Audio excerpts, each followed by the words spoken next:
ki, seriallarımıza qeyri-peşəkarlar çekilir və bu da serialların keyfiyyəti sambalını aşağı salır. Və sizin kimi peşəkarlar az çəkilir seriallara. Nə də bu fikirlə razılaşırsınız? Razılaşmıram.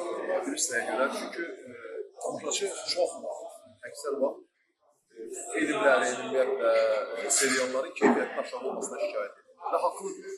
Biz onlara heç vaxt irad tuta bilməyik. Onlar gördüyünə qiymət verirlər. Bunun da əsas mənbəyi yenə də sizə deyib. Gəlin çıxır.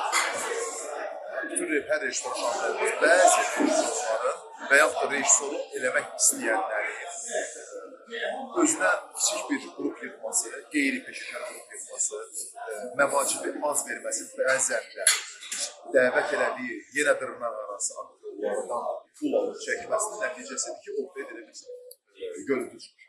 Amma o peşəkar ki, o rejissor ki, özünə hörmət edir və sözləsin arasında peşəkardır və o istər-istəməz keyfiyyətli məhsul ortaya qoymaq üçün mütləq şəkildə hər şeyi keyfiyyətli baxacaq, hər şeyə peşəkardır baxacaq.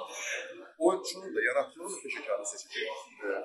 Treklərin də, yəni musiqi treklərinin də peşəkarını seçəcək. Operatorun da, işıqçının da, qrimyorun da, kostümün peşəkarını seçəndə senarinin də mükəmməl olması gətirir. Ortaya gözəl bir işçi var. Bunların yenə deyirəm, hamısı birləşməlidir ki, bütün bunlar ortaya keyfiyyətli məhsul olsun. Düzdür, bunun arxasında birinci növbədə maddiyyat verir.